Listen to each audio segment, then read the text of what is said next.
I am now happy to announce that there will be no income tax payable up to income of 12 lakh rupees. I propose to 1. Remove 7 tariff rates. This is over and above the 7 tariff rates removed in 23-24 budget. The revised estimate of the fiscal deficit is 4.8% of the GDP. ये budget एक force multiplier है। ये budget savings को बढ़ाएगा, investment को बढ़ाएगा, consumption को बढ़ाएगा और ग्रोथ को भी तेजी से बढ़ाएगा।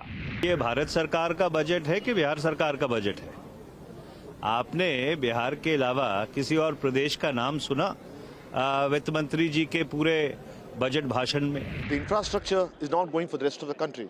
It's only going towards Bihar because we all know that this year is the Bihar election. So basically, for essence, and Maharashtra has been ignored, and Tamil Nadu, there's not a single word for Tamil Nadu or for any other southern states. Tax sweeteners for the middle class, a firm hold on fiscal consolidation and continuity on Capex. Finance Minister Nirmala Sitharaman's 8th consecutive budget aims to give a fillip to consumption by putting money in the hands of the middle class. Also, as they say, no news is good news. For the markets, it is status quo as there is no change on capital gains. It wasn't expected. The big headline is the change in the income tax slabs. The government will forego 1 lakh crore rupees in direct tax revenues this year. That is the big story. That is the big headlines. As we've been pointing out, the 3 C's that the government intended to focus on, the prioritization has changed. It is consumption, Capex and consolidation that the government has taken forward. We're now joined by Rathin, distinguished professor at the Kautilya School of Public Policy. Also with us, NK Singh, Chairperson of the 15th Finance Commission, and Surjit Bhalla, former Executive Director for India at the IMF. Gentlemen, appreciate you joining us here on the program. Mr. Singh, let me come to you first, sir. As I pointed out, it's the 3 C's: consumption, Capex and consolidation. The government clearly prioritizing consumption this time around. So I think that, Shereen, that's not such a bad thing. If sharp changes in the income tax slab leaves higher disposable income in the hands of an average taxpayer, that has virtuous cycles in terms of what that higher disposable income is likely to do by boosting demand and consumption in the economy. But as you pointed out, this has been done along, even though this really meant foregoing 1 lakh crores of revenue on taxes. This is not asymmetrical to the path of fiscal consolidation, which has been outlined rather clearly in the macroeconomic policy statement. I've heard many commentaries casting doubts on the government's commitment of fiscal consolidation and in terms of debt. But if one looks at page 12 of the macroeconomic policy statement, one finds that the fiscal deficit, having reached over 9% in 2021, is planning to come down to 4.4% in terms of the budget proposals, a fairly sharp contraction in the fiscal deficit. Equally, since we know that the investor community, particularly rating agencies, are very interested in the path of the debt and debt to GDP, the debt trajectory, which is also outlined there, really projects that debt to GDP of the central government will come down to just over 50% by 2031, of course, if there are no disruptions of an unusual kind which take place. Now, therefore, both in terms of the fiscal record and the fiscal consolidation, and in terms of the debt coming down in a significant southward direction, is a very strong signal to rating agencies, to the investor community, that macroeconomic stability has not been compromised, notwithstanding the far-reaching changes which have been taken place in the direct taxes, coupled with the fact that next week we are likely to see the new tax laws, which are going to be simpler, cleaner, more easily understood by an average assessee. And it will therefore give meaning and content to faceless assessment. She has also outlined proposals of how to bring down the multiple assessments which are pending in appeals of various kinds. So if one takes a holistic view of that, one finds that there are very significant changes which have been outlined in the budget. Significant changes outlined in the budget, and particularly as far as the fiscal consolidation roadmap is concerned, a credible roadmap being presented. That's the view coming in from NK Singh. But let me bring Surjit Bhalla into the conversation. Surjit Bhalla, many thanks. You were on the program yesterday when we were discussing the economic survey, and you were an advocate for the government to move on consumption and provide tax relief, and that's exactly what they've done. Surjit Bhalla, your headline for Budget 2025. Look, I will break my headlines into two components: the non-tax component, which is the calling card of this budget, and the tax component. On the non-tax component, I think every sound, every bite, every policy was very, very welcome and in the right direction. So not a single discordant note. I had thought the same thing about the tax, because it was something that I've been arguing, many others have been arguing, and finally there was delivery. Until one looks at the fine print, and maybe NK can clarify this, I don't know how much will be clarified and perhaps made right in the tax bill, which will be introduced next week. The problem is as follows. That I see as follows. Until 12 lakhs, there's no, forget the 75,000, until 12 lakhs, there is no tax. But if you earn 12 lakhs and 1 rupee, you will pay 60,000 rupees of tax, because the initial slab, which in all countries of the world is where the tax schedule starts, but the initial slab in India is 0 to 4 lakhs. So 0 to 4 lakhs, you don't pay anything. 4 to 8 lakhs, you pay 5%, and 8 to 12 lakhs, you pay 10%. So NK, is this correct? That there is no marginal whatever, as every other country does, and as India has done until the new tax law was brought in. So maybe this is what the tax bill will clarify. Assume the tax bill makes this right. This is the most superb budget I could have imagined. Absolutely. And, I have compared it, will this be a 1991 moment? But 1991 was a huge crisis.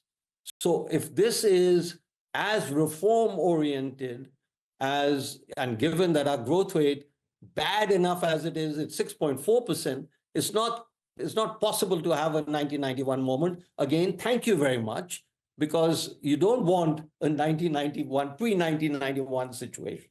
But if it is not if it is as it is stated to be, then I think it's very disturbing, and I hope that the government will reconsider. So NK, is the new tax bill going to make this right? Or am my understanding, I hope my understanding of the whole situation is wrong. Well, Mr. Singh? Surjit, yes. Well, Surjit, I would urge you, notwithstanding your domain understanding, that why not wait and see the fine print, since next week is not too far away, and see the fine print in the new tax proposals. But I think that you have complimented not only the government, but the finance minister as a very far-reaching sort of changes. I myself, although I have been part of the Ministry of Finance for very long and had done the last big simplification of the income tax in a very significant way, when I really am applauding the fact that really this is taking a hit of 1 lakh crore is not small, because by taking a hit of 1 lakh crore, one would have expected, Surjit, that the FIS would have gone through the roof and that the debt would have gone further northwards. But if you look at the two as symmetrically, both the hit on the revenue side, along with the consistency and the symmetry on the overall macroeconomic framework, I think that you are right that in some ways this is a very far-reaching budget, even though India is not undergoing the kind of balance of payments crisis which we all know in 1991. And this is one of the first time, therefore, that this kind of a far-reaching reform has taken place without a crisis. And that is something which we need to certainly applaud. I'll come back to you, Surjit, in just a second. Yes, Mr. Singh, go ahead. Yeah. One other, which is not part of the budget, but is part of the announcement, which is also going to be far-reaching, and which is on FDI and BITS, that there is a new wording of the BITS law, and that is something that will also be far-reaching in terms of investment, in terms of growth, in terms of technology. We have to await that, but I think it'll come soon. So the sound bites as well as the direction is all in the right direction. I just hope, so I agree with NK. I'm going to wait just a few more days. But if it is Surjit, as we expect, it's a fantastic occasion for India. And this will propel the growth rate also upwards. And NK, you're very right. What's this problem with more consumption? BIT, I did ask the Economic Affairs Secretary, and he said that it is work in progress, but they are certainly addressing some of the issues that you spoke of, but he didn't want to be drawn into the specifics just yet. Rathin Roy also here with me, waiting by. Rathin, you've heard both Mr. NK Singh as well as Surjit Bhalla, and we've been having this conversation. You do believe that the numbers are credible. Finally, on going over the fine print and the details, the assessment.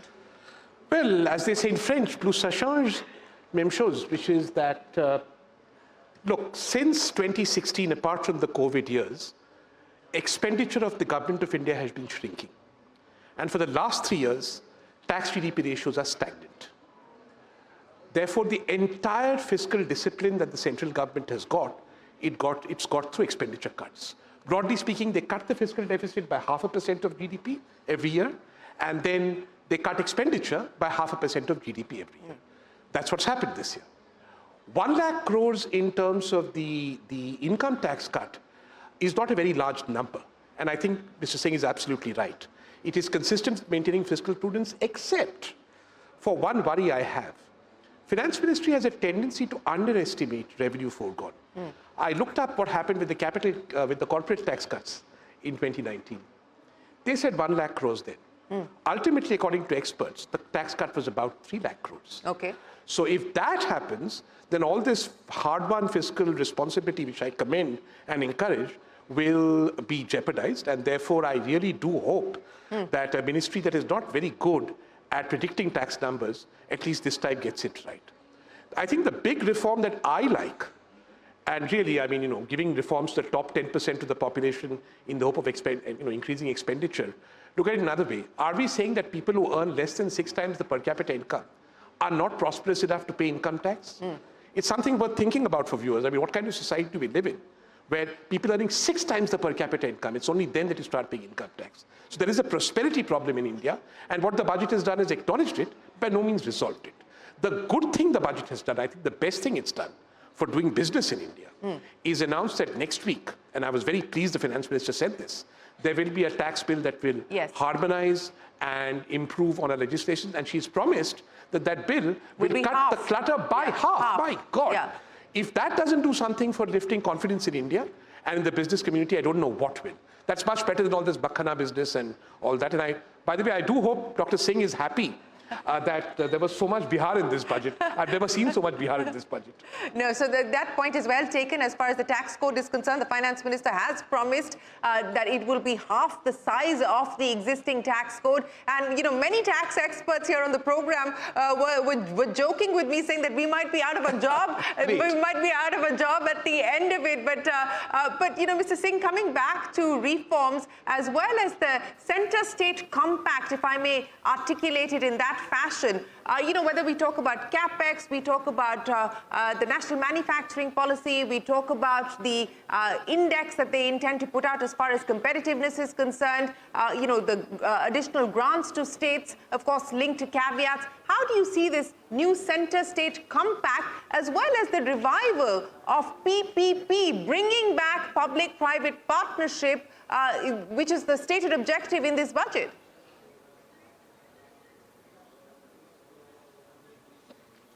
So I think that, Shereen, allow me to make just first 2 or 3 very quick comments on what Surjit said and what Rathin also said.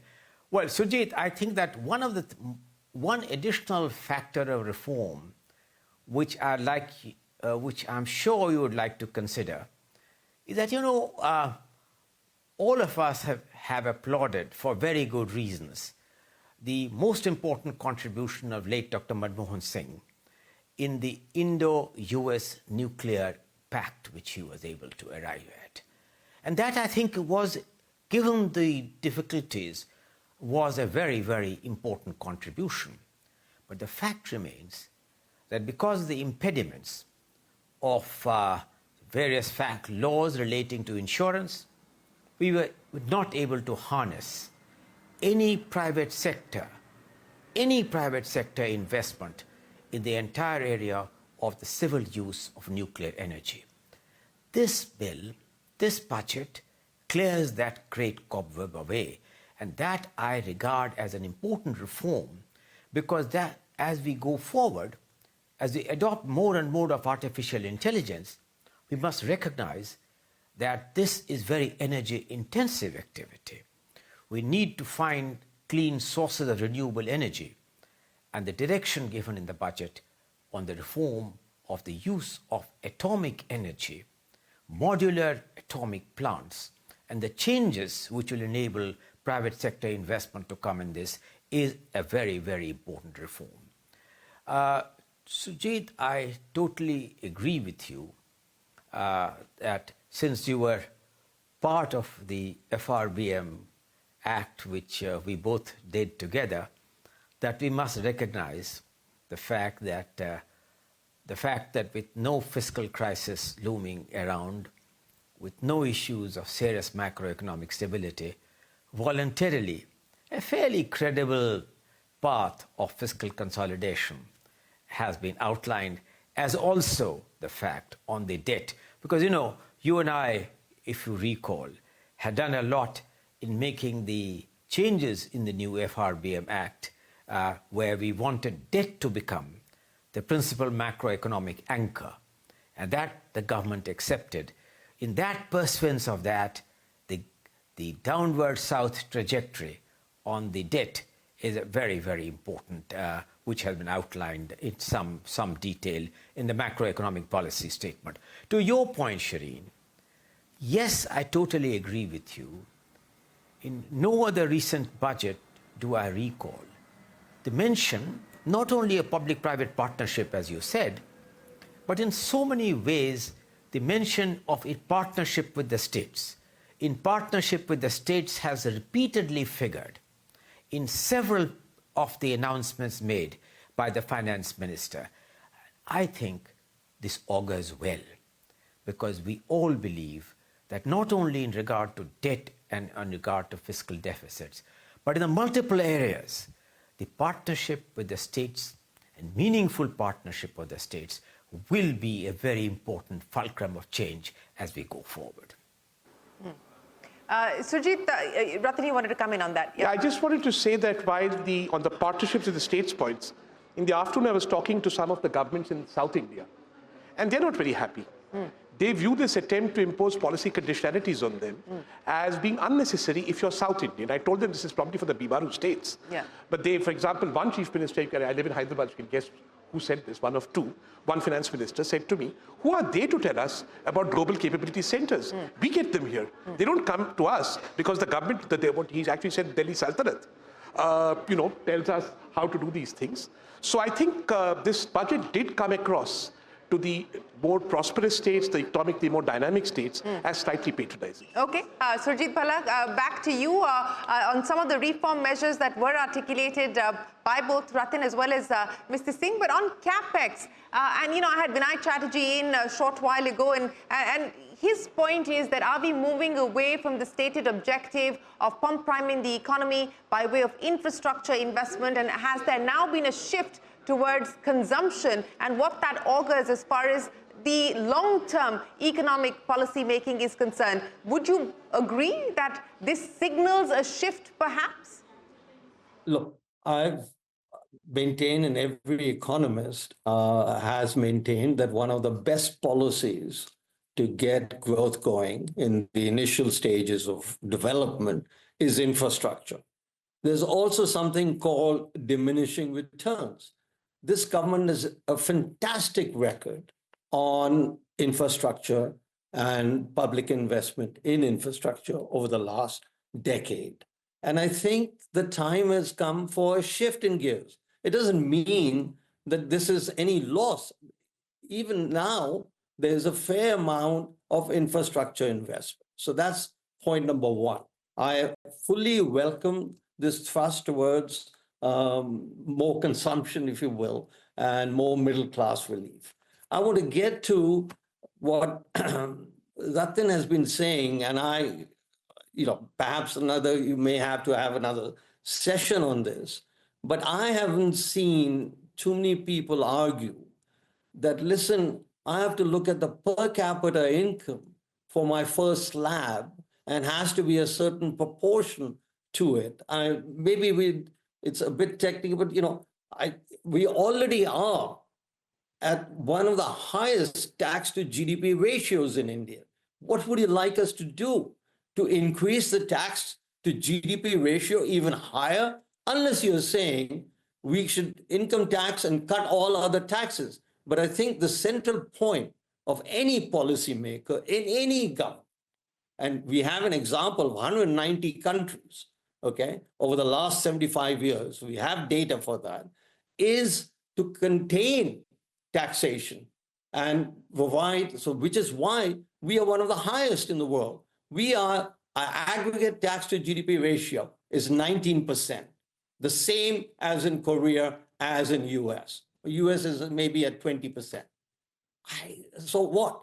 And why is it that we have to look at the per capita income of Western countries in order to find out whether we are taxing too little, which is the implication of Rathin's statement? So I think this is recognizing, to answer now, Shereen, this is recognizing that our growth story is investment and now consumption.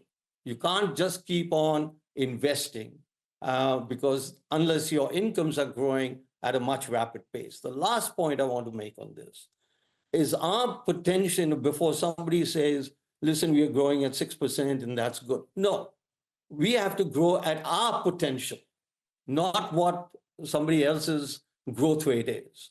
And our potential is very easily somewhere close to 8%.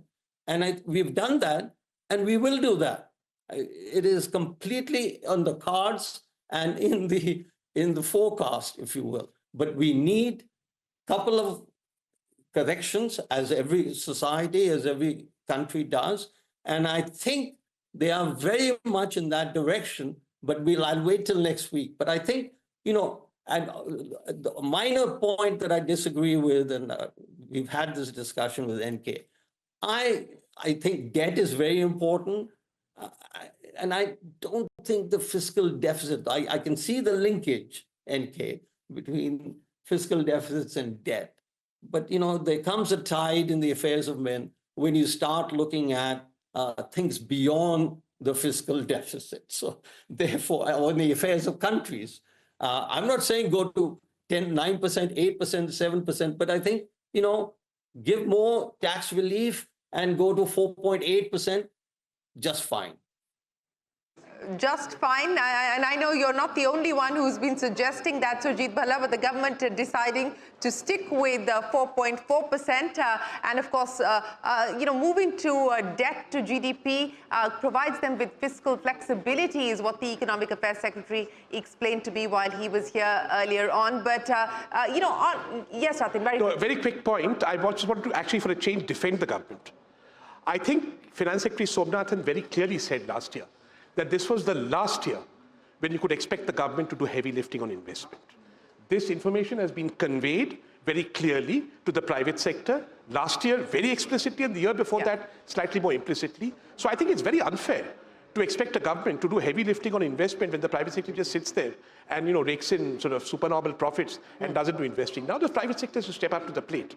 As far as what Surjit said, well, he has implicit growth rates and the deep state. So I must learn some economics from him on exactly why he thinks our tax GDP is so high. Well, why fiscal consolidation is a bad idea. We'll have to bring you back again on a longer show for a longer conversation, gentlemen. But Mr. Singh, I'm going to give you the final say, sir. As far as growth is concerned, and to the point that Surjit was making, and the point that the budget makers who were here with me in the studio a short while were making, they believe that they're now likely to be within grasp, in the words of the chief economic advisor, of the upper end of the estimate of 6.8%. But, that's good. Is it good enough? What should we aspire to from here on? I lost her. I can't hear her. Mr. Singh, can you hear me? No, he can't. Oh, we seem to have lost that line with him. We'll try and reconnect. But on growth, Surjit, very quickly, as we try and reconnect with Mr. Singh. The employment story is very, very good.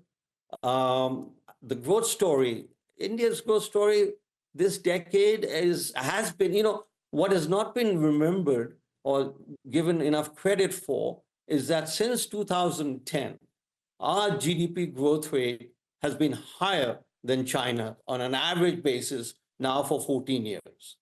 We're doing good. I have no question that we are doing good. We can do superbly.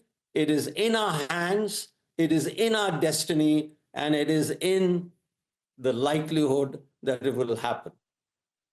In our hands, in our destiny. Mr. Singh, the final comment from you on growth, sir, where this budget leaves us as far as growth aspirations are concerned. As I pointed out, budget makers now suggesting they feel confident of being able to get closer to the 6.8% estimate that the economic survey had held out. Within grasp is what the Economic Affairs Secretary said. But, where does that leave us from here on?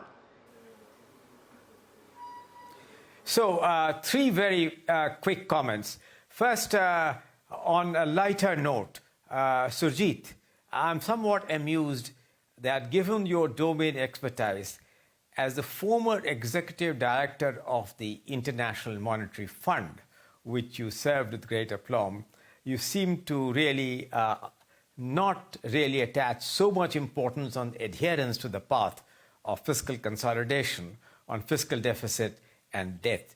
Be that as it may, I do believe that the rest of the world, the investor community, particularly the rating agencies, and I urge you to really find out what happens in Basel every 2 months when all the governors of the central bank gather there to be informed about the progress of each country on the adherence to the fiscal consolidation and on the debt target. But I will leave that. Where I agree with you, Surjit, fully, is that there is no getting away that our real growth potential is closer to 8%, which is also necessary by the power of compounding.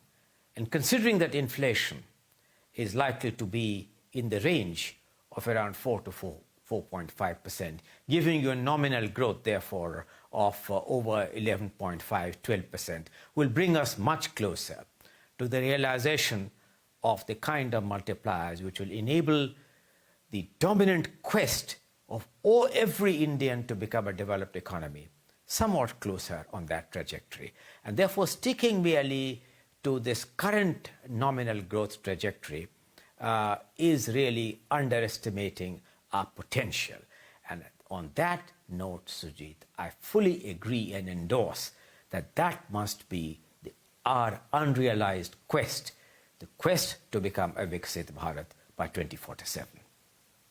Well, gentlemen, I have to say it has been an absolute pleasure having this conversation with the three of you. I cannot remember the last time that we've had such a conversation that's so rich on information, so rich on data, and so rich in terms of just being able to engage with one another in a civilized manner on television. You don't see this very often on Indian television anymore, but it's absolutely wonderful to see you, the three of you, engage in a fabulous debate and discussion on what the budget can and should do for the economy. NK Singh, Surjit, Bhalla and Rathin Roy, many, many thanks for joining us here on CNBC-TV18 on Budget 2025 at the CNBC-TV18 Budget Headquarters. We're going to take a break. There's a lot more coming up. Don't go anywhere. We're back in a moment with more.